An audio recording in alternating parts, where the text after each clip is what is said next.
Friends and audience, आज मैं फिर एक बार एक लेक्चर के साथ उपस्थित हूँ। आज 14 नवंबर है।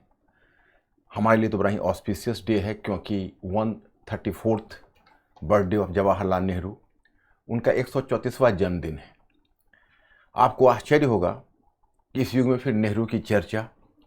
मेरा टॉपिक भी आपके लिए काफ़ी इंटरेस्टिंग है, क्योंकि आज के इस नए जनरेशन में या बहुत सारे लोगों में इस तरह की धारणा है कि नेहरू आज प्रासंगिक नहीं रह गए। Nehru is not relevant today, now he has turn to be irrelevant in the present scenario. और इस नैरेटिव को काफ़ी फ्लोट भी किया जा रहा है। तो मैंने जैसा कि कहा है कि हमारे जो स्टूडेंट्स हैं और व्यूअर्स हैं, चीज़ों को क्रिटिकली देखें।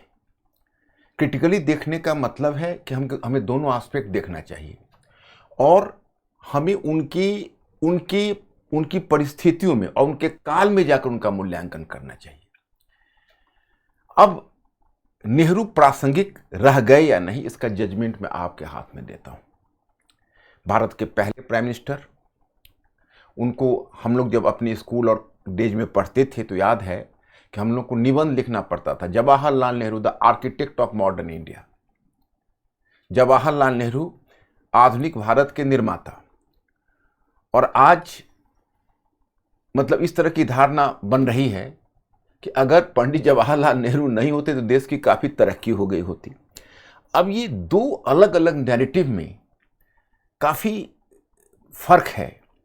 एक तरफ हम उनके अचीवमेंट्स का गुणगान करते हुए नहीं थकते थे, एक दूसरी तरफ अब देश की आज वर्तमान में सारी क्लैमिटी का जिम्मा उनके मत्थे थोप दिया जाता है।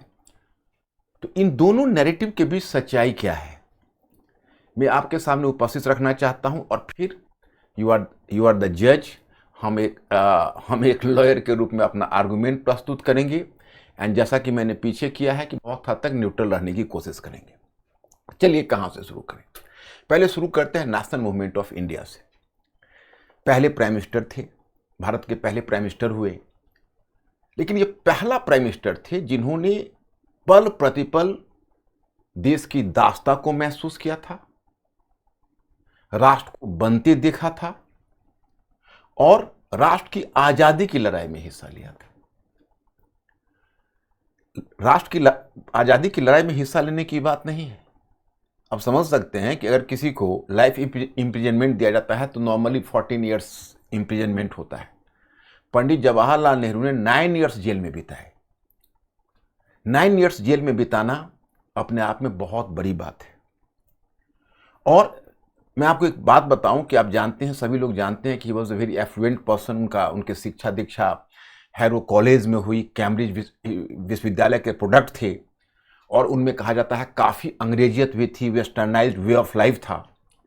लेकिन उनके जीवन के सेक्रीफाइस के बारे में बहुत कम लोग जानते हैं। मोतीलाल नेहरू इंडिया के one of the best lawyers at that time. और अगर हम आनंद भवन की समृद्धि की बात करें तो इंडिया में उस समय बहुत सिलेक्टेड हाउसेस होंगे जहां इतनी समृद्धि, इतनी प्रॉस्पेरिटी होगी। He was born with A silver spoon in his mouth. वो एक रईस घराने में पैदा हुए थे, पिता के एकमात्र पुत्र थे, किसी चीज की कमी नहीं हुई थी। आनंद भवन में सारी सुविधाएं थी, स्विमिंग पूल तक भी अवेलेबल था, टेनिस कोर्ट था, क्या नहीं था उनके पास। लेकिन हमें याद है 1936 का यह वाक्य जो मैं आपसे शेयर करना चाहूंगा कि मोतीलाल नेहरू का डेथ 1931 में हो चुका था, और मोतीलाल नेहरू तो 1920 के नॉन कॉपरेशन मूवमेंट के समय ही वकालत छोड़ चुके थे। और 1931 में मोतीलाल नेहरू का डेथ हो गया था, सिविल डिसोबीडियंस मूवमेंट के ही करीब उसी के मध्य। और सिविल डिसोबीडियंस मूवमेंट, सविनय अवज्ञा आंदोलन के चार्ज में नेहरू उस समय नैनी जेल, यूपी के नैनी जेल में कैद थे। तभी कमला नेहरू का स्वास्थ्य बुरी तरह बिगड़ गया। She was suffering from tuberculosis. India में तो उसका कोई इलाज नहीं था, वर्ल्ड स्केल पर ही बहुत सिलेक्टेड जगह पर उसका ट्रीटमेंट था। इंडिया में जब केस नहीं संभला, इनको उस समय तक गवर्नमेंट पैरोल पर छोड़ने के लिए तैयार नहीं थी। बाद में हालांकि उसने इनको छोड़ा कुछ समय के लिए, जो अपने वाइफ के मतलब ट्रीटमेंट के लिए में हिस्सा ले सके। लेकिन तब इन्होंने इंदिरा गांधी को डिप्यूट किया कि आप मां को लेकर विदेश जाओ। और वो वाकया, माय स्टूडेंट्स एंड व्यूअर्स, हमें याद है कि 1936 की बात है। सुभाष चंद्र बोस ने भी यूरोप में इनकी काफी मदद की थी उस समय। मतलब जब यहां से स्विट्जरलैंड भेजना था हॉस्पिटल कमला नेहरू को, तो पंडित जवाहरलाल नेहरू जो अपने फंड जुटाने की कोशिश की, तो उनके पास फंड नहीं थे। रात में सो नहीं पाए पैसों को जोड़ने में। और उन्होंने जो बुक्स लिखी थी उसकी, जैसे ये रुद्रांशु मुखर्जी ने ये वाकया लिखा है, और बहुत ही वो रिप्यूटेड हिस्टोरियन है, तो उस पर डिसबिलीव करने का सवाल ही पैदा नहीं होता। तो उन्होंने 9,000 जो उनके अपने रॉयल्टी से जो रकम मिलनी थी और मिली थी, उसी को उन्होंने कलेक्ट किया। उनके पास उस समय पुश्तैनी संपत्ति यानी पुश्तैनी जमा पूंजी के नाम पर कुछ भी नहीं था। वो मोतीलाल नेहरू के बेटे और पंडित जवाहरलाल नेहरू को, फिर उन्होंने पत्नी को यहाँ से स्विट्जरलैंड भेजा। खुद भी बाद में गवर्नमेंट ने जब उनको पैरोल पर छोड़ा तो गए वहाँ। सुभाष चंद्र बोस ने उनके क्रीमेशन में भी काफ़ी मदद की और उनके साथ खड़े रहे उस दर्द में, लेकिन वो नहीं बच पाई। कमला नेहरू वहाँ से आए, और जब 1936 में बड़ा ही बिरीव्ड सोल वो आए यहाँ, तब तक लखनऊ सेशन होने वाला था। गांधी जी ने पूछा कि पंडित आपका क्या विचार है, आप प्रेजाइड करोगे, अध्यक्षता करोगे? तो उन्होंने कहा कि मैं देश की सेवा में तो मना कर ही नहीं सकता। और 1936 का कुछ ही समय के अंदर उन्हें लखनऊ सेशन को। मैं स्टूडेंट्स, ये तो रही एक वाकया की बात। इसके अलावा मैं आपको बताना चाहूंगा कि उनका नेशनल मूवमेंट में अगर कहोगे वे पंडित जवाहरलाल नेहरू का क्या योगदान है, तो मैं आपको बताना चाहूंगा कम से कम 2 योगदान तो आप बिल्कुल क्लियरली याद रखें। 1928 तक कांग्रेस का जो मोटो था, ऑब्जेक्टिव था, वो पॉलिटिकल फ्रंट पर था डोमिनियन स्टेटस। डोमिनियन स्टेटस का मतलब हुआ कि भारत इंडिया आंतरिक मामले में स्वतंत्र रहेगा, लेकिन फॉरेन पॉलिसी यानी एक्सटर्नल अफेयर्स एंड डिफेंस, ये दोनों ब्रिटिश हुकूमत के अंतर्गत रहेंगे। पंडित जवाहरलाल नेहरू ने सुभाष चंद्र बोस के साथ मिलकर पूरे ऑल इंडिया कैंपेनिंग की, युवाओं को जगाया, नेहरू रिपोर्ट को प्रेशराइज किया, और उसका परिणाम हुआ कि just 1 year after in Lahore session पहली बार इंडियन नेशनल कांग्रेस ने पूर्ण स्वराज्य का प्रपोजल पारित किया। यह गांधी जी भी दबाव में थे। गांधी जी ने नेहरू को वैसे नहीं अपनाया, नेहरू का टैलेंट उन्होंने देखा और परखा, और उन्हें लगा कि ये भविष्य में भारत के लिए एक बहुत अच्छा आर्किटेक्ट या बहुत अच्छा पिलर हो सकता है।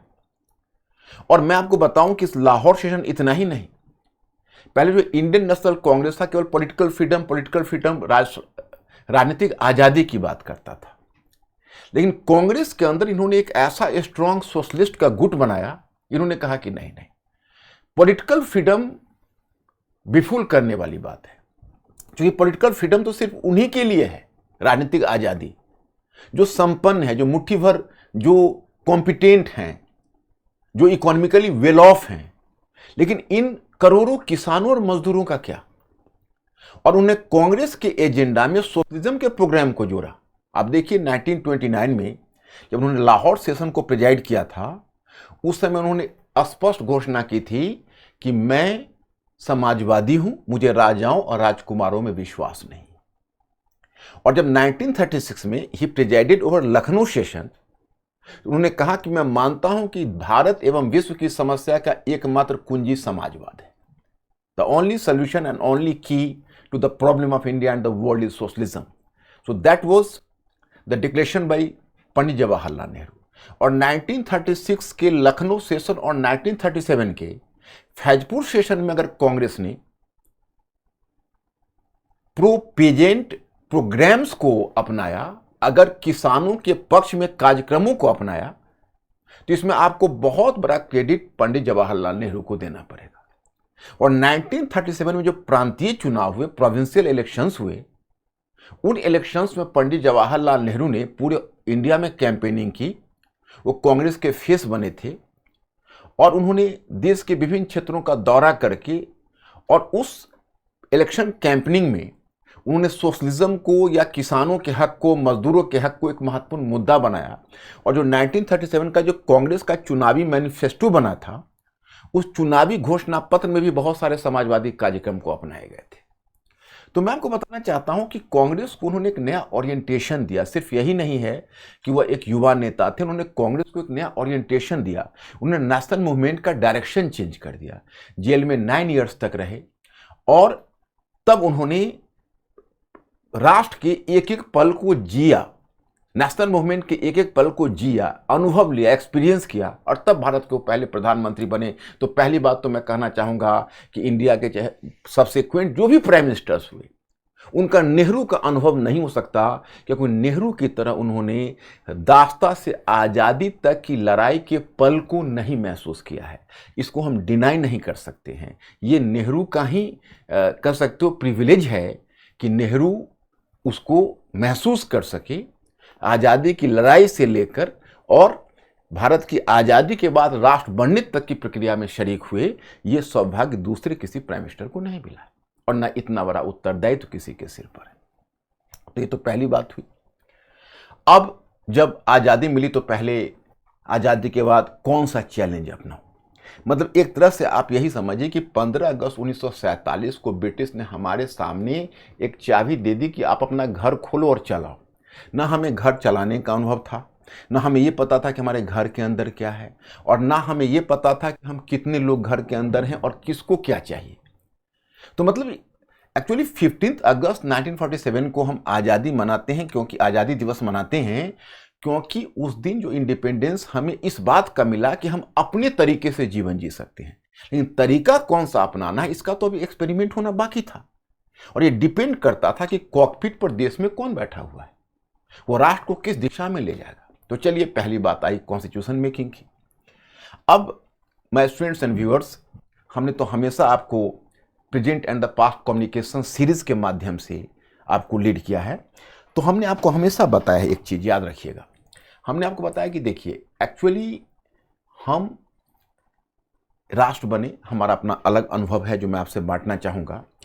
पहली बात यह हुई कि जब दुनिया में कॉन्स्टिट्यूशनलिज्म आया, वो तो मॉडर्न कॉन्स्टिट्यूशनलिज्म वो तो पश्चिमी विश्व में आया, ब्रिटेन, अमेरिका, वहाँ से फिर फ्रेंच एवोल्यूशन हुआ, फिर दुनिया में एक के बाद दूसरे जहाँ जहाँ आज़ादी होती गई तो वेस्टर्न वर्ल्ड ने अपना एक कॉन्स्टिट्यूशनल डेमोक्रेसी को धीरे धीरे एडॉप्ट किया। लेकिन अगर आप वेस्टर्न वर्ल्ड के कॉन्स्टिट्यूशनल डेमोक्रेसी को अगर आप देखोगे तो आपका अनुभव वहाँ अलग इसलिए होगा क्योंकि उन्होंने कभी भी, जिसको सार्वत्रिक व्यस्क मताधिकार कहते हो या यूनिवर्सल एडल्ट सफरेज, उसको उन्होंने डायरेक्ट कभी नहीं अपनाया। पहले लिमिटेड फ्रेंचाइज अपनाया, पहले सीमित मताधिकार दिया, पहले महिलाओं और मजदूरों को मताधिकार से वंचित रखा, फिर धीरे धीरे धीरे धीरे ग्रेजुअली जैसे जैसे उनका इकोनॉमिक एंड सोशल कंडीशन बेहतर होता गया और जैसे जैसे लोगों में कॉन्शसनेस आता गया, फ्रीडम का डिमांड होता गया, वैसे वैसे उन्होंने फ्रीडम की चीज़ों को एक्सटेंड करते गए। लेकिन मैं आपको बताना चाहूँगा कि जब अनुभव जो सेकेंड वर्ल्ड वॉर के बाद, जब दुनिया में प्रोसेस ऑफ डीकोलोनाइजेशन शुरू हुआ, द्वितीय विश्व युद्ध के बाद, जब पहली बार उपनिवेश स्वतंत्र होने लगे, तो after second world war India was the first country to get freedom in 1947। उसके बाद फिर श्रीलंका है, उसके बाद फिर बर्मा है, वगैरह वगैरह, लेकिन 48 में, लेकिन ये 1947 में हम लोग पहले आज़ादी मिली। तो हम एक बड़े देश भी थे। दूसरी बात है कि हम हमेशा दुनिया के लिए ओपन रहे। नेशनल मूवमेंट भी हुआ, तो नेशनल मूवमेंट में हमारे जो नेता थे वो दुनिया में किसी भी क्षेत्र में होने वाले नेशनल मूवमेंट के साथ सिंपैथाइज किया।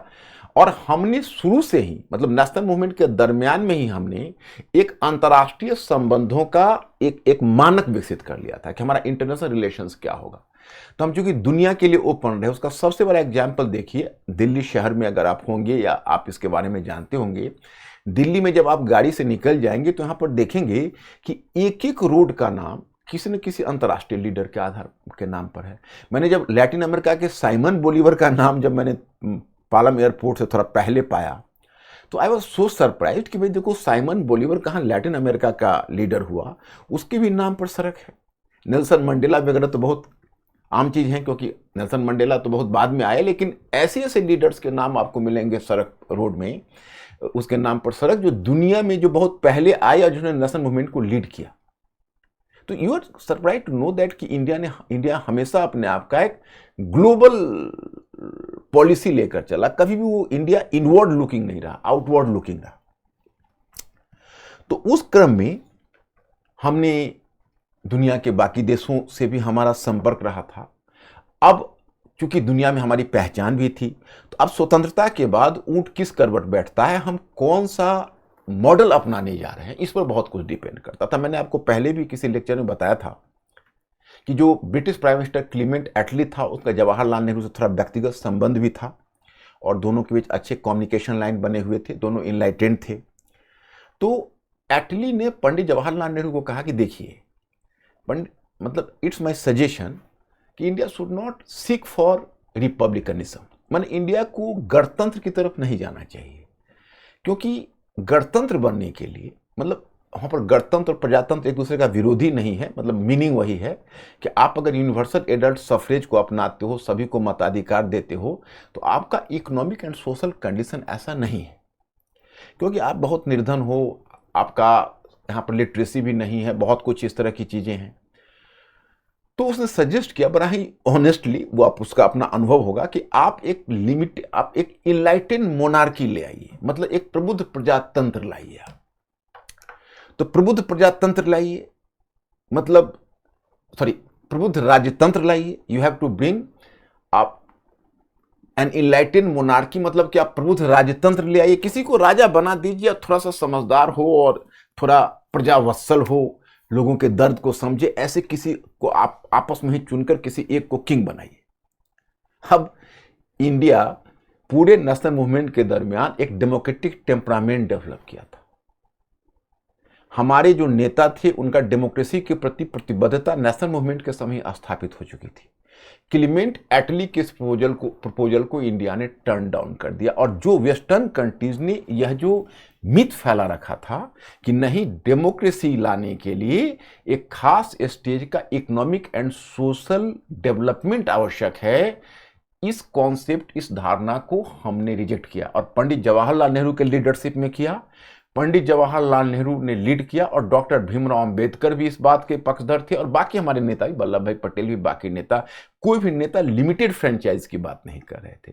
लेकिन हम पंडित नेहरू को इसलिए इसका क्रेडिट देते हैं कि पंडित नेहरू कांग्रेस के आइडियोलॉज थे। हाँ, ये बात जरूर है कि कॉन्स्टिट्यूएंट असेंबली में डॉक्टर भीमराव अंबेडकर ने बहुत बड़ा काम किया, लेकिन वहाँ भी आपको अगर कॉन्स्टिट्यूएंट असेंबली के पूरे कार्यवाही का अनुभव होगा तो आपको पता होना चाहिए कि कॉन्स्टिट्यूएंट असेंबली में भी अगर डॉक्टर भीमराव अंबेडकर की किसी कांग्रेस के नेता से सबसे अधिक ट्यूनिंग बैठी तो पंडित जवाहरलाल नेहरू थे। और फिर पूरी दुनिया चकित रह गई।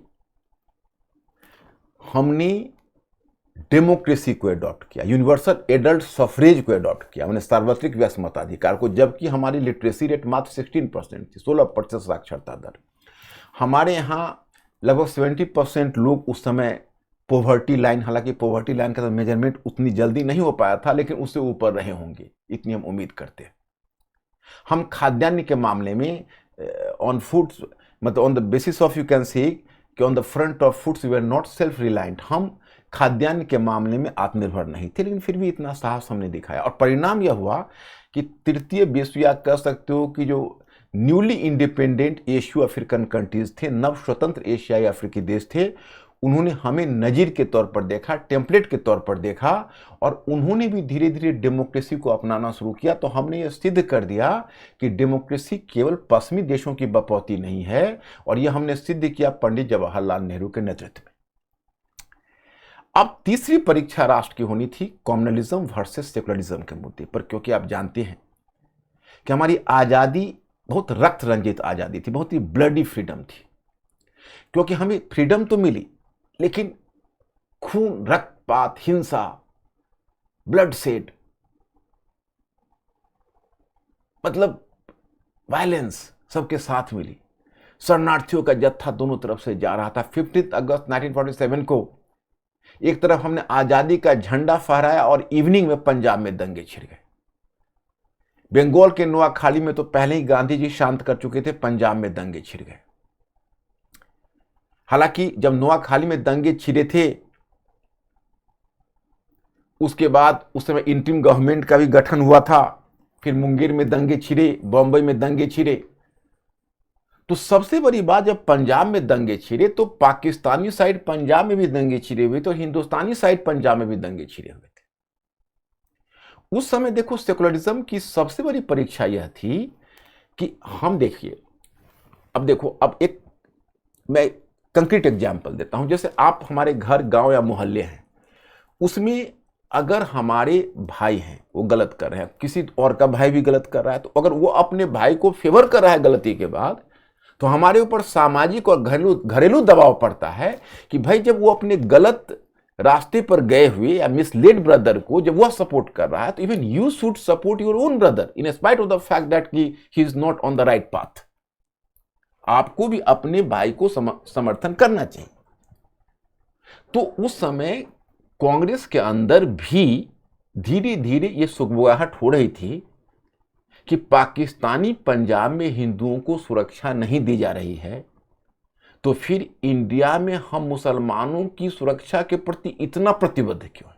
बस पंडित जवाहरलाल नेहरू बिल्कुल इस बात से बोले कि जैसा हिंदू वैसा ही मुसलमान, हमारा इंडिया का population, they are the citizen of India and they are equal. तो उन्होंने लाउड एंड क्लियर, पार्टी हो, पार्टी के अंदर हो, बिल्कुल लाउड एंड क्लियर संदेश दिया कि इंडिया में इस तरह का स्टेप मदरली ट्रीटमेंट नहीं चलेगा, हिंदू और मुसलमानों के बीच कोई भेदभाव नहीं होगा।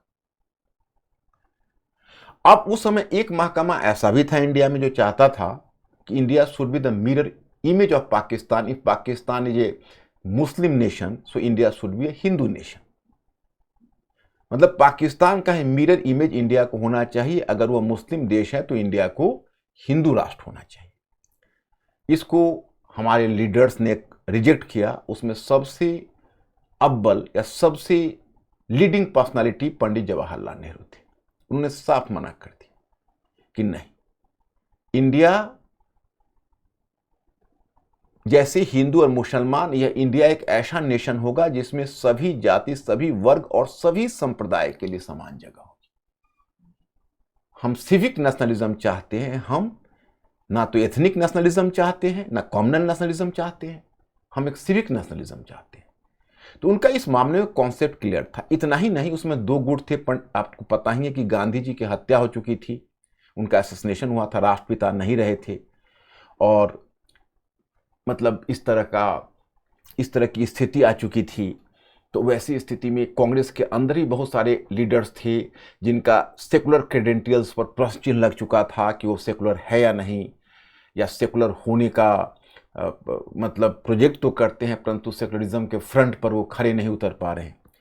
उस समय 1951-52 में जो पहला आम चुनाव हुआ, तो पंडित जवाहरलाल नेहरू ने इसको वर्चुअली एक प्लेबिसाइट बना दिया, रेफरेंडम बना दिया उस चुनाव को, कम्युनलिज्म वर्सेस सेकुलरिज्म। और 40,000 किलोमीटर की स्वयं उन्होंने यात्रा की पूरे देश में, और कम से कम देश की उसमें 35 करोड़ जनसंख्या रही होगी, लगभग 3.5 करोड़ यानी 1/10 जनसंख्या को उन्होंने विभिन्न राजनीतिक जलसों में एड्रेस किया, और उन्होंने उसको देश के इन तमाम मुद्दों से परिचय कराया, और उनके सामने अपने एजेंडा को रखा कि हमारा राष्ट्र ऐसा होगा, हम ऐसा भारत चाहते हैं, और उनसे अनुमोदन लिया अगले चुनाव में। और जिस तरह से कांग्रेस को लैंडस्लाइड विक्ट्री मिली, जितनी बड़ी सफलता, चुनावी सफलता मिली, तो इस पर क्रिटिक्स मानते हैं कि it was a referendum in favour of secular India. यह धर्मनिरपेक्ष भारत के पक्ष में एक तरह से रेफरेंडम था। तो ये आप कम्युनलिज्म सेकुलरिज्म के मोर्चे पर देखते हो। एक वाक्य आप लोगों के दिमाग में होगा, क्योंकि ये भी नैरेटिव काफ़ी फ्लोट किया जा रहा है, तो मैं इसकी भी चर्चा आपसे करना चाहूँगा कि जब प्रधानमंत्री के कैंडिडेट का जब इंटरिम गवर्नमेंट फॉर्म हो रहा था सितंबर 1946 में, अंतरिम सरकार, वो उस आज़ादी से पहले की बात है, उसी समय एक तरह से प्रधानमंत्री के कैंडिडेट का चुनाव होना था, क्योंकि उस इंटरिम गवर्नमेंट में जो वाइस प्रेसिडेंट होता वही भावी प्रधानमंत्री होता। तो दो नाम आए थे, पंडित जवाहरलाल नेहरू और वल्लभ भाई पटेल का। तो मैं आपको बताऊं कि गांधी जी ने, आप लोग जानते होंगे, आपको यह भी पता है कि लोग कहते हैं गांधी जी ने फेवर किया नेहरू को और नेहरू का नाम चयन किया। तो मैं आपको यहाँ पर एक बात बताऊं कि नेहरू और पटेल गांधी जी के दोनों करीब थे, और एक बहुत कम लोग इस बात को जानते हैं कि पटेल से गांधी जी की ट्यूनिंग ज़्यादा बैठती थी, क्योंकि जो पटेल थे वो गांधी जी के प्रति ज़्यादा प्रतिबद्ध थे और गांधी जी को डायरेक्ट कभी अपोज नहीं करते थे। और नेहरू तो कभी कभी गांधी जी के साथ हॉट टॉक्स भी कर लेते थे कुछ सैद्धांतिक मुद्दे पर। इतने मुद्दे पर वो गांधी जी से इतना ज़्यादा बहस उनकी होती थी कि गांधी जी ने एक बार खुद कहा था कि हमारे और आपके विचारों में समानता की तुलना में असमानता ही ज़्यादा है, हमारे और आपके विचारों में संगति की बजाय असंगति ही ज़्यादा है। तो ऐसा नहीं था, लेकिन कहीं ना कहीं गांधी जी के मन में बैठा हुआ था कि नवीन भारत का संचालक नेहरू जैसा ही होना चाहिए। जबकि मैं आपको बताऊं कि नेहरू गांधी जी के प्रति कितने श्रद्धालु थे, इसका तो पहला एग्जाम्पल आपको यही मिलेगा कि जब भारत को आज़ादी मिली और भारत के पहले प्रधानमंत्री हुए तो उन्होंने गांधी जी के सारी आइडियोलॉजी को ताक पर रखकर उन्होंने जिस इंडिया की तस्वीर खींची वो गांधी की तस्वीर से कहीं मेल नहीं खाती थी। शायद अगर पटेल खींचते तो ज़्यादा शायद गांधी जी के विजन से मेल खाता। लेकिन उन्होंने इस तरह की चीज, फिर भी उनके मन में बैठा हुआ था कि भाई बहुत competent and he should be given the chance. तो ऐसा मानना कि पटेल, और दूसरी बात है कि देखिए अब एक रामचंद्र गुहा ने, हालांकि आप कहोगे भाई वो नेहरू समर्थक हैं, लेकिन ऐसा हम नहीं सोचते। हम सोचते हैं कि देखो हर चीज को थोड़ा क्रिटिकली देखा जाता है। राजनीतिक पक्षधरता से बचना तो किसी भी ऑथर के लिए थोड़ा सा मुश्किल होता है, लेकिन बावजूद इसके मैं बताऊंगा, एक रामचंद्र गुहा ने बहुत अच्छी बात कही कि नेहरू जी के साथ विडंबना हुई। अब देखिए प्राइम मिनिस्टर हुए और उसके बाद वो जब तक 1964 तक में जब उनका डेथ हुआ तब तक उस पद पर रहे, तो एक तरह से समझिए तो अगर 47 से आप काउंट नहीं करो, पहले आम चुनाव से काउंट करिए, तो 14 वर्षों तक वो भारत के प्रधानमंत्री रहे। तो अब उनका कहना है, पंडित जवाहरलाल नेहरू, सॉरी रामचंद्र गुहा का, कि अगर वो उससे पहले उनका डेथ हो गया होता या वो पहले मर गए होते तो शायद वो ज़्यादा महान होते, दुनिया में आज स्वर्णाक्षर में उनके नाम लिखे हुए होते, पूरे विश्व गांधी से थोड़ी ही नीचे सीढ़ी पर वो होते, अगर वो आज़ादी के कुछ समय बाद ही उनका डेथ हो गया होता। क्योंकि दो घटनाएं ऐसी हुई जिसने थोड़ा सा नेहरू के इमेज को टार्निश किया, ये रामचंद्र गुहा का कहना है। एक घटना हुई कि 1959 में, एक तो घटना 1957-58 में हुई, उसको कहते हैं मुद्रा स्कैम। मुद्रा स्कैम में हुआ कि एक LIC का इन्वेस्टमेंट था। टीटी कृष्णामाचारी फाइनेंस मिनिस्टर थे और उन्होंने LIC से कुछ इन्वेस्टमेंट, एक कैपिटलिस्ट था कलकत्ता का, उसके कुछ कंपनी के शेयर में करवा दिए, मतलब वो LIC ने कर दिया। तो LIC ने किया, वो बिल्कुल ही बिजनेस पॉइंट ऑफ व्यू से कहीं उचित नहीं था, न LIC के इन्वेस्टमेंट कमेटी से उसकी अनुमति थी। तो फाइनेंस मिनिस्टर और फाइनेंस सेक्रेटरी दोनों शक के घेरे में आ गए। और चूंकि वह नेहरू के कैबिनेट मिनिस्टर में थे, टीटी कृष्णामाचारी, इसलिए गवर्नमेंट पर भी आक्षेप आ गया। हालांकि तुरंत MC छागला कमेटी बनाई गई, तुरंत 24 दिनों में उसका मतलब जांच हुई। फिर टीटी कृष्णामाचारी को फाइनेंस मिनिस्टर के पद से तुरंत रिजाइन करना पड़ा। लेकिन इन सब के बावजूद भी नेहरू की सरकार पर पहला करप्शन, जो पहला स्कैम इंडिया का है, वो उसी घटना को माना जाता है, मुद्रा स्कैम। तो ये घटना हुई। दूसरा है कि 1959 में जब केरल में कम्युनिस्ट की निर्वाचित सरकार थी, it was the elected government, कोई कारण नहीं बनता था कि हम आर्टिकल 356 का इस्तेमाल करें। ये one of the earliest use था। एक बार इस आर्टिकल का यूज इससे पहले 1954 में पाटियाला और पेप्सू के कंटेक्स्ट में हुआ था और फिर 59 में केरला के कंटेक्स्ट में हुआ। और ये ग्रॉस मिसयूज ऑफ पावर था और आर्टिकल 356 का वहां जो मिसयूज हुआ वो हमेशा आगे होता रहा। और ये नेहरू के सामने हुआ, उनके टेन्योर में हुआ। हालांकि आप अगर इसकी गहराई में जाओगे तो यहां पर इंदिरा गांधी निकलेंगी, नेहरू ने अगर ऐसा किया। लेकिन कुछ भी हो, नेहरू के टेन्योर में हुआ, इसलिए ये चार्ज नेहरू के मत्थे भी आता है। तो वही कहते हैं रामचंद्र गुहा कि अगर 1958 से पहले नेहरू का डेथ हो गया होता, क्योंकि जो भी इस तरह का स्कैम की घटना हो या फिर केरला गवर्नमेंट गिराने की घटना हो, ये सब 58 के बाद की चीज है, या 58 में या 58 ऑनवर्ड्स। तो कहीं ना कहीं यह बात भी घटित होती है। और रह गई वल्लभ भाई पटेल की बात, तो वो वल्लभ भाई पटेल उसका 2 ही वर्ष सर्वाइव कर सके। मतलब 48 में उनका पहला हार्ट अटैक हुआ, 50 उनका डेथ हो गया। अगर वल्लभ भाई पटेल भी 14 ईयर्स तक रहते और भारत के प्राइम मिनिस्टर रहते, तो फिर कुछ गलतियां उनसे भी हो सकती थी। तो इसलिए यहाँ पर हम लोगों को अनक्रिटिकल नहीं होना चाहिए, क्रिटिकल होना चाहिए कि जब एक लंबे टेन्योर तक जब हम काम करते हैं तो हमारे बहुत सारे डिसीजन होते हैं, वो भी पूरे देश के कॉकपिट पर जो इंसान बैठा हुआ होता है वो कई बार डिसीजन लेता है, तो उसके डिसीजन में गलतियाँ होती हैं इंसान से, और यह नेताओं से भी और प्राइम मिनिस्टर से, प्रेसिडेंट से भी, क्योंकि डिसीजन में तो हर डिसीजन में अपने आप में जोखिम होता है। उसमें कई बार क्या होता है, डिसीजन सक्सेसफुल होते हैं, कई बार गलत हो जाते हैं। तो इसलिए इस आधार पर कहना कि पटेल कॉम्पिटेंट थे और नेहरू में कॉम्पिटेंस की कमी थी तो बिल्कुल ही गलत नैरेटिव है जिसको फ्लोट किया जा रहा है। नेहरू में कुछ ऐसी प्रतिभाएं थी जो पटेल में नहीं थी, ये भी बात हमें एक्सेप्ट करना पड़ेगा। और पटेल में के चरित्र में भी कुछ ऐसे गुण थे जो नेहरू में नहीं थे। पटेल और नेहरू एक ही टीम के मेंबर्स थे,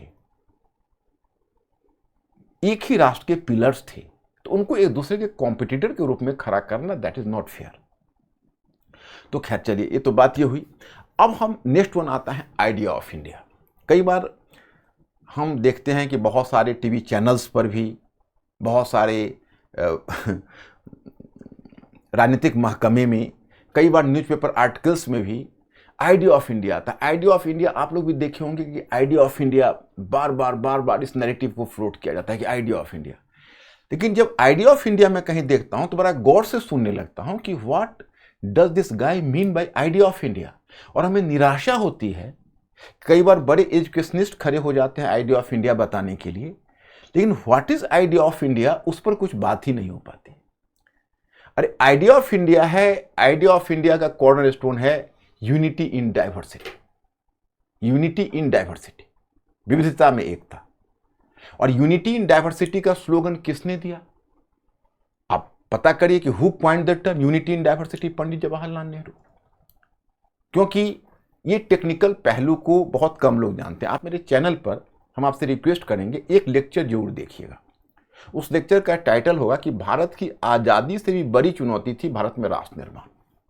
हम 2 सीरीज चलाते रहे हैं, आपको पता है, एक present and the past communication series और दूसरा क्रिटिकल ओपिनियन सीरीज। तो कुछ लेक्चर्स हम क्रिटिकल ओपिनियन सीरीज में रखते हैं, कुछ present and the past communication series में। तो ये क्रिटिकल ओपिनियन सीरीज का लेक्चर है, तो उसमें आप जाकर देखेंगे तो आपको पता चलेगा कि अगर हम लोग राष्ट्र निर्माण के वेस्टर्न मॉडल को लेकर चलते तो हम लोग राष्ट्र बन ही नहीं सकते थे, क्योंकि हम लोगों को बहुत ज़्यादा डाइवर्सिटी थी, लिंग्विस्टिक थी, कल्चरल थी, रिलीजियस थी। और राष्ट्र का जो कॉन्सेप्ट पश्चिम में था वो बहुत छोटे छोटे भौगोलिक क्षेत्र थे। जैसे अभी भी यूरोप में आप जाएंगे तो आपको फीलिंग ऐसी होगी मानो आप किसी इंडिया के किसी एक स्टेट से दूसरे स्टेट में जा रहे हैं, क्योंकि वहाँ पर तो आप जानते हैं कि अब तो खास के यूरोपियन यूनियन के बाद जब कॉमन सिटीजनशिप हो गया तो शेंजन एग्रीमेंट के अनुसार अब आपको कॉमन वीज़ा से एक्सेप्ट ब्रिटेन, और लेकिन आपको बाकी क्षेत्रों में आप मूव कर सकते हैं, तो आप हाईवे से उसी तरह मूव कर सकते हैं जैसे यहाँ स्टेट्स में करते हैं। तो जैसे आपको दिल्ली से जाने में हरियाणा मिलता है, यूपी मिलता है, उसी तरह से आपको वहाँ पर भी स्विट्जरलैंड मिलेगा, ऑस्ट्रिया मिलेगा, बेल्जियम मिलेगा। वो तो उनके आकार बहुत छोटे छोटे थे वेस्टर्न यूरोप में, एक्सेप्ट सम स्टेट्स हैं। अब रशिया की बात छोड़ें, वो तो ज़्यादा एशिया में है, थोड़ा सा यूरोप में है। तो मतलब इतने छोटे छोटे राष्ट्र, उनका भौगोलिक इकाई छोटा था, उनमें सांस्कृतिक विविधता कम थी, यूनिफॉर्मिटी ज़्यादा थी। और हम लोग जब राष्ट्र बनने लगे तो हम लोगों का बहुत ज़्यादा डाइवर्सिटी थी, रिलीजियस थी, लिंग्विस्टिक थी, मतलब धार्मिक विविधता थी, भाषाई विविधता थी, क्षेत्रीय विविधता थी, हमारा आकार विशालकाय था। हम थे तो हम उपमहाद्वीप, परंतु हमारा जो साइज था वो महाद्वीप का था। तो मतलब हम लोग कॉन्टिनेंटल साइज वाले नेशन होने जा रहे थे, तो हमें बहुत खराब पर चढ़ना था। राष्ट्र निर्माण कोई साधारण सी बात नहीं थी। हम लोग कॉन्स्टिट्यूंट असेंबली में जब हमने कॉन्स्टिट्यूशन बनाना शुरू किया तो बहुत सारे विवाद वहाँ शुरू हुए। यूनिफॉर्म सिविल कोड का विवाद शुरू हुआ, उसके बाद लिंग्विस्टिक विवाद शुरू हुआ, क्योंकि जब पहले तो जब नेशनल मूवमेंट चल रहा था तब तो गैर हिंदी प्रदेश के नेता भी बहुत ज़्यादा इंथुजियास्टिक थे और कहते थे कि हिंदी ही हमारी राजभाषा होगी, that will be the state language and national language. लेकिन जब एक्चुअल में इम्प्लीमेंटेशन करने की बात हुई तो फिर उनका क्षेत्रीयतावाद हावी हो गया और वो बात करने लगे कि नहीं नहीं, हिंदी नहीं, क्योंकि हिंदी में फिर हम लोग पिछड़ जाएंगे। और उनका अपना कुछ शिकायत थी, और उनका भी हम नहीं गलत कहते, उनका भी अपना एक जस्टिफाइड अप्रोच था। तो वैसी स्थिति में हमने लैंग्वेज के आधार पर कॉम्प्रोमाइज़ किया और हिंदी के साथ साथ इंग्लिश को रखा कि इंग्लिश शाहराज भाषा होगी। आज देखिए इस निर्णय पर मैं देखता हूँ कि देखो, जब हम सोशल साइंस पढ़ते हैं तो यहाँ पर कोई चीज़ को हम बाइनरी या ब्लैक व्हाइट में नहीं देख सकते। हर आर्गुमेंट होता है, उसके दोनों पक्ष होते हैं। तो एक बार अगर आप सोशल साइंस पढ़ने और जानने के प्रशिक्षित हैं तो आपको ये कोई फर्क नहीं पड़ेगा। जैसे अब हम लोग न्यूज़पेपर में पढ़ते हैं तो कई बार होता है कि हमारी बहुत बड़ी भूल थी, उसी समय हमें हिंदी को लागू कर देना चाहिए था, ऐसा नैरेटिव भी मिलता है, तो उसको भी मुस्कुरा कर पढ़ लेते हैं। यह भी मिलता है कि भाई हमने बहुत वाइज स्टेप लिया कि लैंग्वेज के आधार पर हम उस समय नेशन में कोई विवाद नहीं होने दिया, विशेषकर इसलिए कि श्रीलंका का जो स्थिति देखते हैं कि भाई सिंगला लैंग्वेज को जबरन तमिलों पर थोपा तो क्या हाल हुआ। मोहम्मद अली जिन्ना गए पूर्वी पाकिस्तान, उस समय बांग्लादेश नहीं पूर्वी पाकिस्तान हुआ करता था, और वहाँ के लोगों को कहा कि आप बांग्ला को भूलिए और उर्दू को आप अपनाइए और उर्दू को आप राजभाषा बनाइए। अब इतना ये लिंग्विस्टिक विवाद हुआ कि अंत में आपने देखा कि ईस्टर्न पाकिस्तान अलग होकर बांग्लादेश बन गया। तो उस समय अगर हम लैंग्वेज के आधार पर सारे को जोड़ सके तो ये तो हमारा एक बहुत बड़ा सक्सेस है। इसका लीडिंग फिगर तो पंडित जवाहरलाल नेहरू है। तो आइडिया ऑफ इंडिया उनका था, विविधता में एकता। हमने देखा यूनिफॉर्म सिविल कोड पर विवाद है तो उसको फ्यूचर जनरेशन के लिए छोड़ दिया, अब डायरेक्टिव प्रिंसिपल्स में डाल दिया। ऐसा भी नहीं कहा कि नहीं इसको हम ठंडे बस्ते में या इसको हम डस्टबिन में फेंकते हैं, ऐसा हमने नहीं कहा। हमने इस आइडिया को लिया और इस आइडिया को डायरेक्टिव प्रिंसिपल में रखा कि अभी तो हम इसके लायक नहीं है, लेकिन भविष्य में अगर स्थिति ऐसी बनेगी तो हम उसको लागू करेंगे। तो यह चीज पंडित जवाहरलाल नेहरू कॉन्स्टिट्यूएंट असेंबली में एक बहुत प्रभावी भूमिका निभा रहे थे। और इन मुद्दों पर, बहुत मुद्दे पर, जैसे फंडामेंटल राइट्स में, तो फंडामेंटल राइट्स के साथ जो डायरेक्टिव प्रिंसिपल्स का जो प्रोविजन है उसमें पंडित जवाहरलाल नेहरू का बहुत बड़ा योगदान है। आज जो आर्टिकल 39 BC है उसमें उनका बहुत बड़ा योगदान है। वो तो चाहते थे कि राइट टू प्रॉपर्टी को भी इंट्रोड्यूस ना किया जाए। जो आर्टिकल 31 था उसको लाना नहीं चाहते थे, लेकिन वल्लभ भाई पटेल उसमें उस समय प्रभावी हो गए। उन्होंने कहा कि नहीं, जब तक हम संपत्ति का अधिकार नहीं देंगे, राइट टू प्रॉपर्टी नहीं देंगे, तब तक कैपिटलिस्ट क्लास को इंडिया की डेमोक्रेसी और इंडिया के इकोनॉमिक मॉडल पर भरोसा नहीं होगा। तो अंत में हमने फिर उसको अडॉप्ट किया और उसको लागू किया। तो मतलब, लेकिन जब आर्टिकल 31 का क्या एक्सपीरियंस रहा आप ही बताइए। आर्टिकल 31 का तो एक्सपीरियंस यह है कि 1950 में हमारा संविधान लागू हुआ और 1950 में, और 1951 में हमारे आर्टिकल 31 पर पहला प्रहार हुआ। इंडिया का जो पहला इंडिया का जो पहला कॉन्स्टिट्यूशनल अमेंडमेंट हुआ है, इंडिया का जो पहला संवैधानिक संशोधन हुआ है, वो तो अनुच्छेद 31 के आधार पर ही हुआ है। जमींदारी उन्मूलन के लिए उन्होंने कानून बनाया नेहरू ने, मतलब इंडिया ने, और सुप्रीम कोर्ट ने उसको राइट टू प्रॉपर्टी के तहत उस पर प्रहार कर दिया, उसको रिजेक्ट कर दिया, बस हो गया। हमने अब पहला कॉन्स्टिट्यूशन अमेंडमेंट लाया, पहला संवैधानिक संशोधन लाया, और उसमें हमने पहली बार आर्टिकल 31 के साथ 31 BC जोड़ा, और वहीं से हमने आर्टिकल 31 को कमजोर करना शुरू किया, जो फाइनली 42nd कॉन्स्टिट्यूशन अमेंडमेंट में रिमूव हो गई।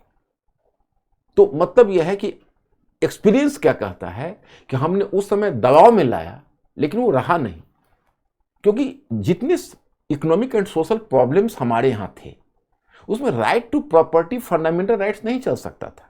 नेहरू ने कहा कि देखिए,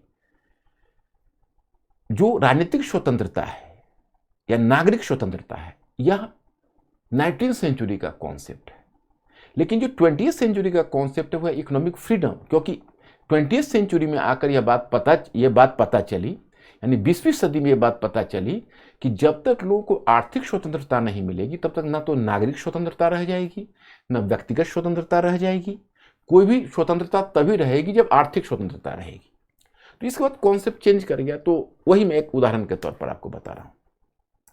तो जो नेहरू का जो आइडिया ऑफ इंडिया था, वो आइडिया ऑफ इंडिया आज तक चल रहा है। जैसे हमारा फंडामेंटल क्वेश्चन क्या है, आप हमारे टाइटल को पढ़िए, क्या नेहरू आज प्रासंगिक नहीं रह गए हैं? तो नेशनल मूवमेंट में उन्होंने जो आइडियाज दिए वो आइडियाज आज तक है।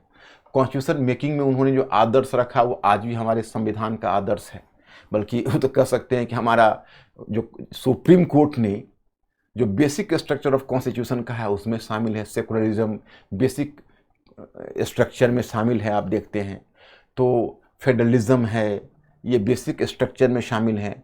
और वो सारे आइडियल्स को तो हमने संविधान सभा में एक्सेप्ट किए थे।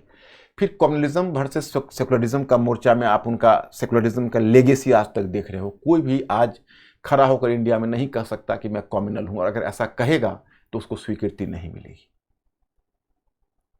क्योंकि हमारा एक बेसिक साइक नेशनल साइक है, सेकुलरिज्म का है, जो रहा है और रहेगा।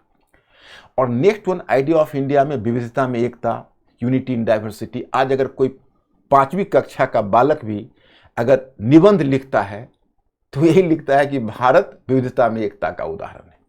That is the legacy of Pandit Jawaharlal Nehru. तो उसको हम कैसे कहें कि भाई वो अब इरेलीवेंट हो गए? तो ये तो हुई इसकी बात। अब आते हैं नेक्स्ट वन मुद्दे पर, 5वें मुद्दे पर। वो क्या है? डेमोक्रेसी। जैसे देखो, डेमोक्रेसी को तो अपनाया, जैसे भारत ने डेमोक्रेटिक मॉडल को अपनाया, उसी तरह दुनिया के बाकी देशों ने भी डेमोक्रेटिक मॉडल को अपनाया। एशियो अफ्रीकन कंट्रीज ने डेमोक्रेटिक मॉडल को अपनाया। लेकिन गौर करके देखिए डेमोक्रेसी कहां सरवाइव कर सका। पाकिस्तान का आलम यह था कि हम लोगों ने लगभग 3 वर्षों में संविधान बनाया, 3 इयर्स में। पाकिस्तान को अपने संविधान बनाने में 9 इयर्स लगे। And you will be surprised to know that कि 1956 में पाकिस्तान का संविधान बनकर तैयार हुआ और 1958 में जनरल अयूब खान ने उसको डिस्ट्रॉय करके सैनिक तानाशाही वहां स्थापित कर दी। श्रीलंका का हाल देखिए। अब श्रीलंका तो फिर भी ठीक रहा, अब बर्मा का हाल देखिए। वहां का जो ऊनू की सरकार है कहां गई, न्यूविन की सरकार कहां गई, और वहां पर कैसे सैनिक तानाशाह स्थापित हो गई। आप साउथ ईस्ट एशियन कंट्री में देखिए कि एक बार जो इलेक्ट हुआ वो फिर लाइफ लॉन्ग रह गया। आप अफ्रीकन कंट्रीज को देखिए, हमें याद है कि जनरल गद्दाफी के बारे में एक अंतर्राष्ट्रीय मतलब कोई इंटरनेशनल रिलेशंस का कोई एक अच्छा स्कॉलर और क्रिटिक था, उसका मैं नाम भूल रहा हूं, उसने लिखा था कि भाई आलम अफ्रीकन लीडरशिप का यह है कि मैं जब क्लास 6th में था तो मैंने वहां पर लिखा था, कहीं लिखने की जरूरत पड़ी थी क्लास में, कि लीबिया का शासक कौन है, तो कर्नल गद्दाफी। और आज जब मैं रिसर्च कर रहा हूं तो रिसर्च में भी कर्नल गद्दाफी पर ही पेपर लिख रहा हूं। तो क्लास 6 से लेकर रिसर्च तक वही कर्नल गद्दाफी लीबिया में है। लेकिन इंडिया का डेमोक्रेसी अगर सरवाइव किया, एक आपने सुना होगा, इंजन सही हो तो बाकी कंपार्टमेंट ठीक जाएगा। शुरू के 14 वर्षों तक जो पंडित जवाहरलाल नेहरू के लीडरशिप में जो इंडिया में डेमोक्रेसी का प्रशिक्षण नागरिकों को मिला, उसने इंडिया के डेमोक्रेसी को ड्यूरेबल बनाया। जब ऐसे मुद्दे आए तो उन्होंने डेमोक्रेसी को तरजीह दी। हमें याद है कि जब कामराज प्लान ही आया था और उसमें कैबिनेट मिनिस्टर्स को रिजाइन करने की बात थी, तो सबसे पहले रिजिग्नेशन लेकर पंडित नेहरू तैयार थे, जबकि उनको रोका गया पार्टी के द्वारा कि नहीं, आप ही तो पार्टी के कर्णधार हैं, जब आप रिजाइन कर देंगे तो फिर सरकार ही नहीं चलेगी। तो मतलब यह है कि एक डेमोक्रेटिक टेम्परामेंट मतलब इंश्राइंड था उनके दिमाग में। और उन्होंने इस तरह की, जैसे उस समय उनका जो कार्टून शंकर बनाता था उसको बहुत मजे लेकर देखते थे। उन्होंने एक तरह से क्रिटिसिज्म गवर्नमेंट की जाए और विचारों की आजादी हो, उसके लिए उन्होंने जीवन भर संघर्ष किया था नेशनल मूवमेंट में। और सरकार में आने के बाद भी राइट टू एक्सप्रेशन को उन्होंने कहीं भी बाधित नहीं होने दिया। वो डेमोक्रेसी का पहला अधिकार माना। और यही वजह है कि 14 वर्ष में डेमोक्रेसी का इतना प्रशिक्षण मिल चुका था कि जब उन्हीं का सक्सेसर इंदिरा गांधी ने डेमोक्रेसी पर हमला किया 1975-76 में, याद करिए, जब उसने नेशनल इमरजेंसी लाया तो इंडिया के लोगों ने उसे रिजेक्ट कर दिया, क्योंकि इंडिया के लोग तब तक डेमोक्रेसी में जीने के इतने आदी हो चुके थे। तो यहां भी हम पंडित जवाहरलाल नेहरू के इस योगदान को कैसे भुला सकते।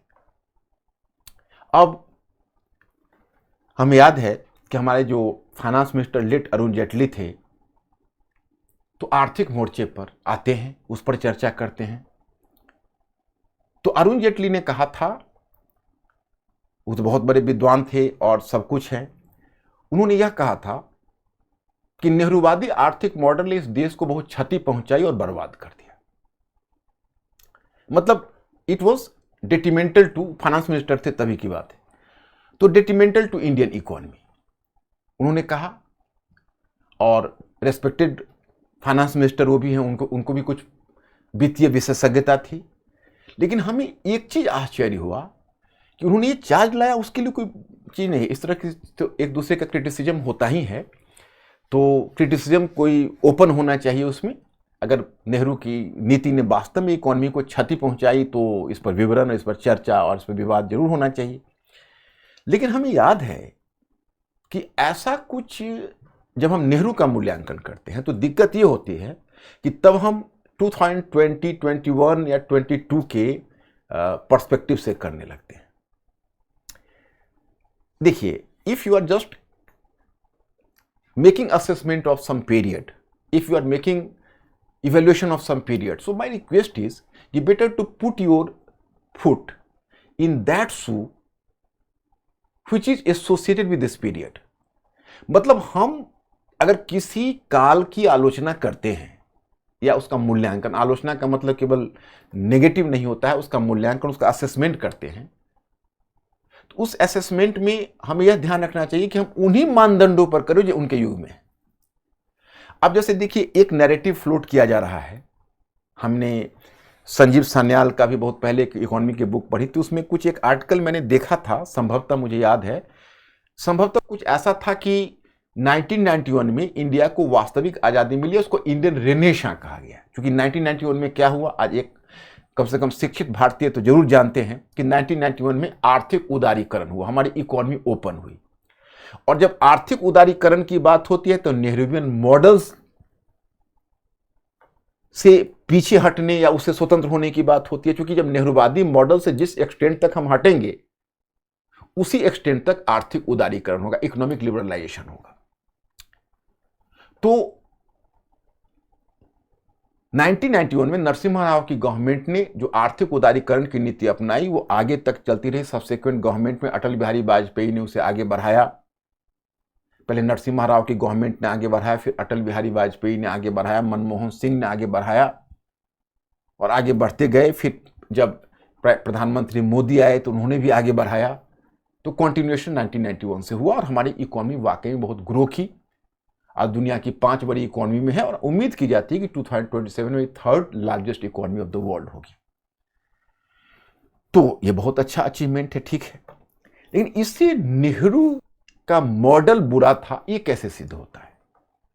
पहली बात तो हमको यह ध्यान करना चाहिए कि माय स्टूडेंट्स, ये बड़ा टेक्निकल चीज है। क्योंकि इकोनॉमी का मैटर आता है, उसके लिए थोड़ा सा इकोनॉमिक थियरी और इकोनॉमिक पॉलिसी के नुआंसेस को समझना चाहिए।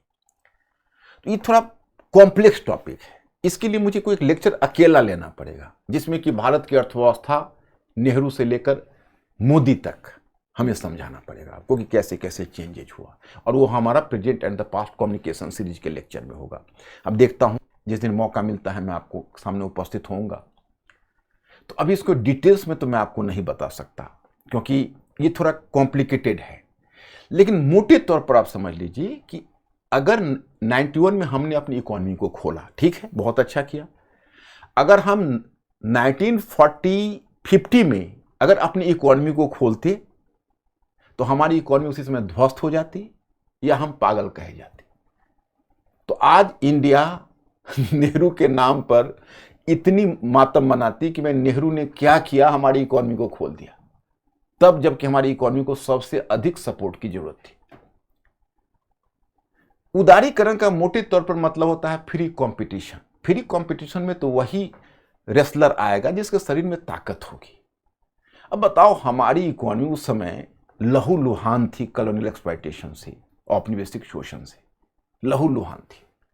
खाद्यान्न के मामले में आत्मनिर्भर नहीं थे, हमारे पास बेसिक इंडस्ट्री नहीं था, बेसिक हेल्थ एंड एजुकेशन का इंफ्रास्ट्रक्चर नहीं था, लिटरेसी रेट मात्र 16% था, चाइल्ड मोर्टेलिटी रेट बहुत ज़्यादा था, लाइफ एक्सपेक्टेंसी कम थी, बर्थ रेट बहुत ज़्यादा था। अब इतने सारे सोशियो इकोनॉमिक प्रॉब्लम्स को हम सफ़र कर रहे थे, तो पहले तो हमारे लिए था सर्वाइवल कि हम सर्वाइव कैसे करें एक नेशन के रूप में। और हमने ऊपर से डेमोक्रेसी भी अडॉप्ट कर लिया था। अब देखो, जिसका इकोनॉमिक कंडीशन इतना बुरा रहेगा उसको डेमोक्रेसी लाना बहुत चैलेंजिंग है, क्योंकि डेमोक्रेसी में फ्री विचार है। तो प्रत्येक प्रत्येक व्यक्ति मांगना शुरू करते कि भाई मेरे पास रोटी नहीं है, कैसी गवर्नमेंट है। सभी लोग, डेमोक्रेसी का लाने का मतलब है कि लोग सड़क पर आ जाएंगे अगर उनको इकोनॉमिक फैसिलिटीज नहीं मिलेगी, और आपके यहाँ इकोनॉमिक फैसिलिटीज है नहीं तो डेमोक्रेसी कैसे चलेगी, लोग सड़क पर आ जाएंगे। उस समय हमें याद है कि निखिल मेनन करके एक स्कॉलर की बुक, मैंने पीछे किसी अपने लेक्चर में रेफरेंस दिया होगा, कि निखिल मेनन ने एक लिखा है book planning democracy. Planning democracy का मतलब हुआ कि इकोनॉमिक प्लानिंग अगर नहीं होती उस समय, और उस समय हम उसको इंट्रोड्यूस नहीं करते, डेमोक्रेसी नहीं आती। दूसरी बात है कि उस समय कोई कैपिटलिस्ट कंट्री हमें छोड़कर भी किसी ने भी अपना मार्केट को ओपन नहीं किया था, क्योंकि जब वर्ल्ड इकोनॉमिक डिप्रेशन हुआ 1929-30 का, और जब गोल्ड स्टैंडर्ड ध्वस्त हुई दुनिया में, तो दुनिया में डीग्लोबलाइजेशन हो चुका था। दुनिया में बहुत बार ऐसा दौर आया है, ग्लोबलाइजेशन, डीग्लोबलाइजेशन, ग्लोबलाइजेशन, डीग्लोबलाइजेशन। एक लेक्चर ड्यू है, इसमें मैं आपको समझाऊंगा ढंग से। तो उसमें दुनिया में जो गोल्ड स्टैंडर्ड ब्रेकडाउन हुआ, जब वर्ल्ड इकोनॉमिक डिप्रेशन आया, केनेसियन इकोनॉमी आई, केन्स ने गोल्ड स्टैंडर्ड को भी क्रिटिसाइज किया, उसके बाद पूरी दुनिया ने अपने इकोनॉमी को प्रोटेक्ट कर लिया।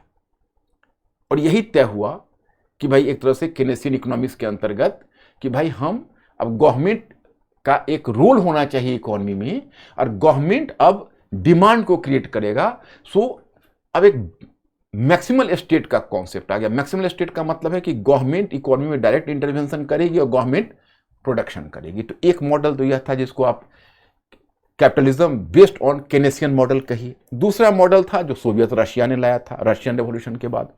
तो सोवियत रशिया ने वहां पर एक सोशलिस्ट मॉडल लाया। उसमें उसका मॉडल क्या था, तो पूरी इकोनॉमी को उसने स्टेट के अंतर्गत रख दिया था। तो वहां पर स्टेट ऑनरशिप था, प्राइवेट प्रॉपर्टी नहीं थी। अब हमने क्या किया, तो आप कहते हो उसके लिए एक टर्म आता है, सुखमय चक्रवर्ती उसके लिए टर्म देते हैं, नेहरू महालानोबिस मॉडल। तो नेहरू महालनोबिस मॉडल जो है वो क्या है, उसमें इंपोर्ट सब्स्टिट्यूशन है कि भाई हमको सेल्फ रिलायंट बनना है, इंपोर्ट को सब्स्टिट्यूट करना है, हमको आयात कम करना है। वो निर्यात बेस्ड नहीं था, वो एक्सपोर्ट ओरिएंटेड नहीं था, एक्सपोर्ट लेड नहीं था, वो इंपोर्ट सब्स्टिट्यूशन पॉलिसी थी। तो उसके अपने कुछ टेक्निकल और कुछ पक्ष हैं जो यहां डिटेल्स में मैं नहीं बता सकता। तो वो जो पॉलिसी थी, उस पॉलिसी को क्रिटिसाइज किया गया कि देखिए नेहरू उस समय अगर इंपोर्ट सब्स्टिट्यूशन की पॉलिसी नहीं लाते तो शायद हमारी इकोनॉमी बहुत तरक्की करती। और हवाला दिया जाता है सिंगापुर का, जापान का और साउथ ईस्ट एशियन कंट्रीज का। यहां पर मैं आपको याद दिला दूं कि थोड़ा सा हिस्ट्री में झांकने की आवश्यकता है। पहली बात तो सिंगापुर या साउथ ईस्ट एशियन जो नेशन है, उन्होंने भी अपनी इकोनॉमी को 1966 के बाद खोला है, 1966 से। और 1966 में ही पहली बार आईएमएफ ने हमारी इकोनॉमी में इंटरवेन किया था, उसमें श्रीमती गांधी थी। तो अगर लॉस्ट अपॉर्चुनिटी है तो नेहरू का नहीं है, श्रीमती गांधी का है। क्योंकि अगर वो चाहती तो वो अपनी इकोनॉमी को खोल सकती थी, लेकिन श्रीमती गांधी उस समय इंडिया को और भी सोशलिज्म के पक्ष में लेती चली गई जब साउथ ईस्ट एशियन कंट्रीज अपने आप को बदल रहे थे। तो हम ये मान सकते हैं कि अगर आपको कटघरे में खड़ा करना है तो श्रीमती गांधी को खड़े करिए, इंदिरा गांधी को, क्योंकि इंदिरा गांधी की पॉलिसी ऐसी रही। और रह गई सोशलिस्ट इकोनॉमी की बात, तो जिसको आप ट्रू सोशलिस्ट इकोनॉमी कहोगे, इंदिरा गांधी ने उसको प्रमोट किया है। नेहरू के समय कितनी, मैं तो कहता हूं डेटा देखिए, एक मेरे विचार से LIC का उन्होंने नेशनलाइजेशन किया हुआ था, एक एयर इंडिया का किया हुआ था, तब एयर इंडिया गवर्नमेंट के अंतर्गत ही था, पहले टाटा से लिया गया था, फिर टाटा ने ही लिया है। और एक इंपीरियल बैंक जिसको स्टेट बैंक ऑफ इंडिया कहते हो। बाकी तो जितनी चीजें हैं वो तो सब इंदिरा गांधी ने नेशनलाइज किया है। तो इसलिए पहले इतिहास में झांक कर देखना चाहिए कि यहां पर नेहरू को ब्लेम करना सही नहीं है, नंबर 1। नंबर 2 कि अगर इंपोर्ट सब्स्टिट्यूशन की नीति गलत है तो आत्मनिर्भर भारत क्या है। 2020 में हम फिर आत्मनिर्भर भारत को अपनाने के लिए विवश हुए। क्यों? क्योंकि जब कोविड-19 आया और जब सप्लाई लाइन डिसरप्शन हुआ तो पहली बार हमें ग्लोबलाइजेशन की सीमा नजर आई कि देखो भाई, जब लोगों के अपने घर में आग लगती है तो दूसरे के घर की आग का ख्याल नहीं आता है, लोग अपने अपने घर में आग बुझाते हैं। जब पूरी दुनिया में कोविड-19 आई तो पता चला कि पूरा सप्लाई लाइन डिसरप्ट हो रहा है, कोई वैक्सीन के बिना मर रहा है, तो कोई किसी के पास सैनिटाइजर नहीं है, तो किसी कंट्री के पास बेसिक मेडिकल फैसिलिटीज नहीं है, हॉस्पिटल बेड नहीं है। तो दुनिया में एहसास हुआ कि देखो भाई, हम ग्लोबलाइजेशन की बात तो करते हैं, तब तो बात यह थी कि विपत्ति के समय हम एक दूसरे की सहायता के लिए पूरी दुनिया पहुंच जाएगी।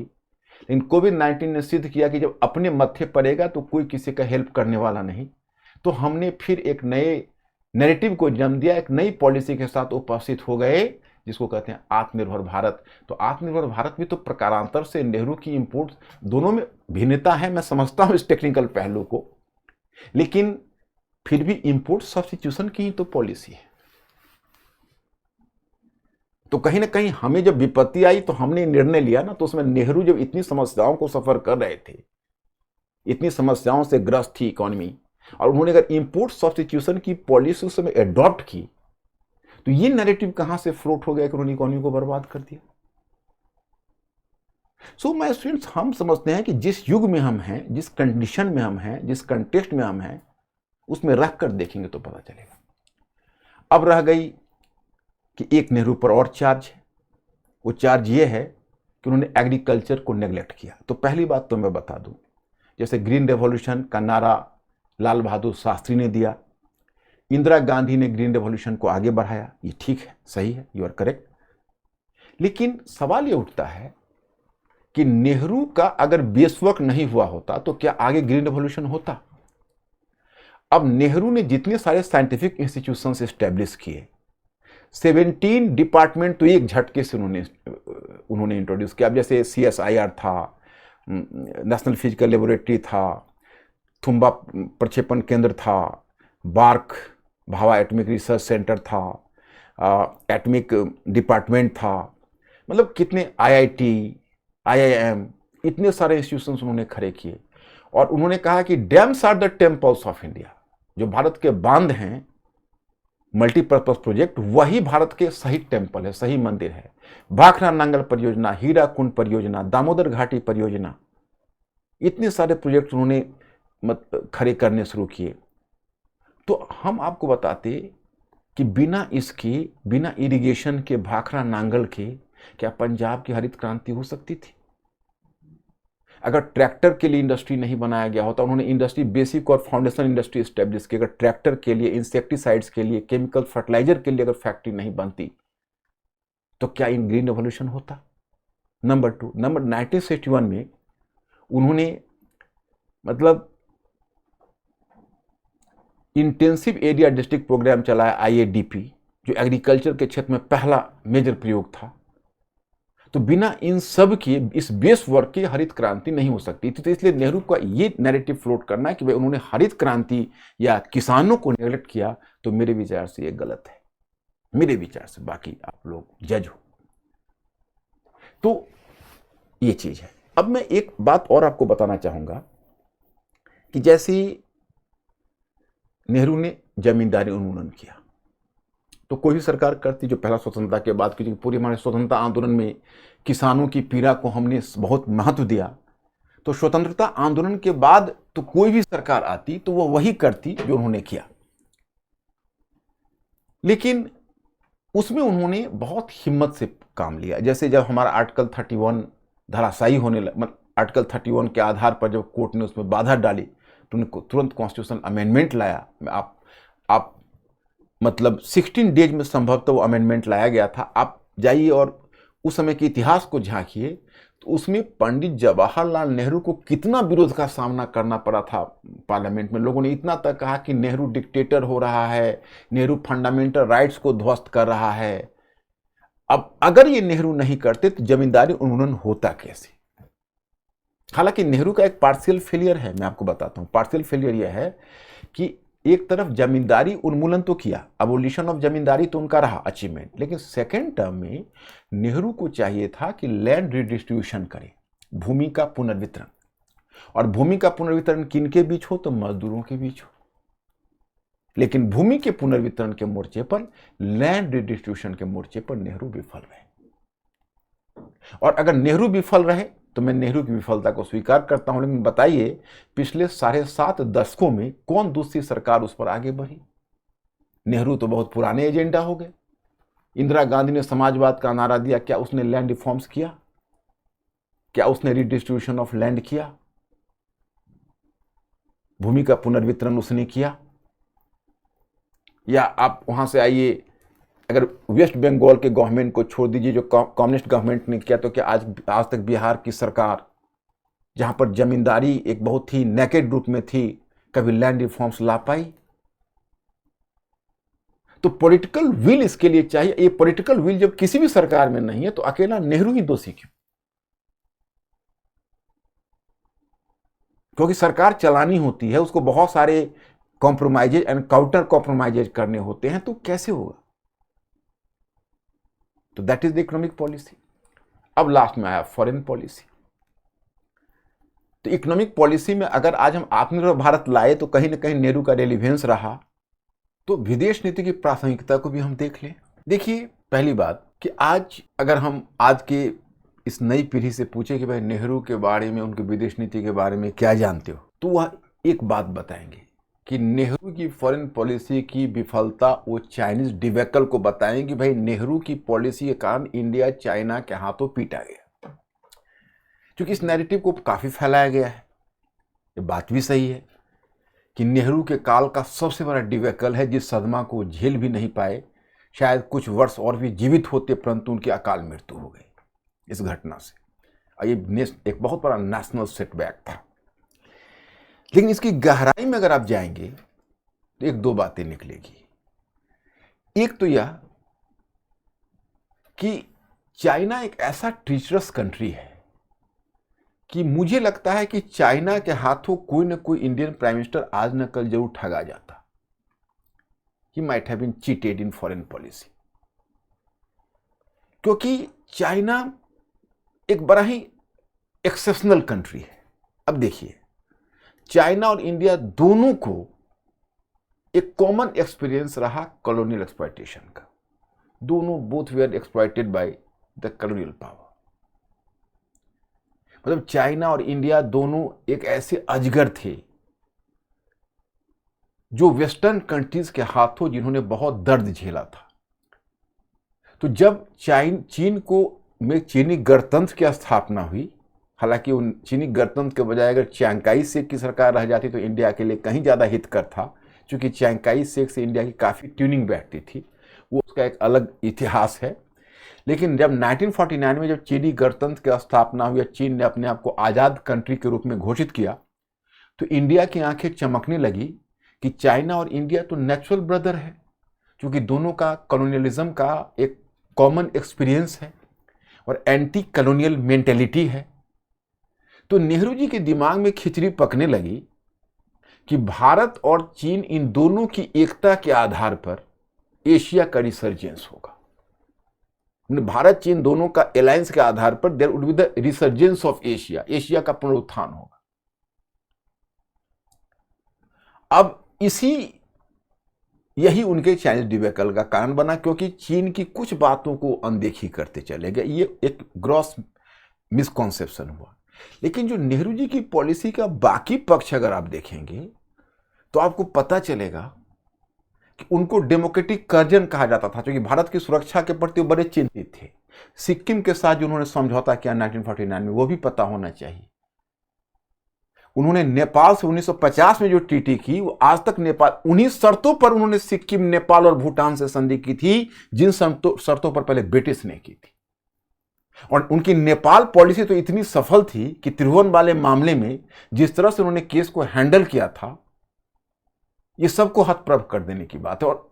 और last but not the list मैं कहना चाहूंगा कि नॉन अलाइनमेंट का जो इंडिया की पॉलिसी थी, जिसके वो आर्किटेक्ट थे, मतलब उस समय जब दो महाशक्तियां थी, जब भारत गरीबी रेखा से 70% लोग पीछे नीचे रहे होंगे, खाद्यान्न के मामले में आत्मनिर्भर नहीं है, उस समय इंडिया सोच रहा है कि हम तीसरी शक्ति के रूप में खड़े रहेंगे ये तृतीय विश्व के देशों को लेकर। और 100 से अधिक देश नेहरू के पीछे थे और नेहरू ने नॉन अलाइंड मूवमेंट सफलतापूर्वक चलाया था।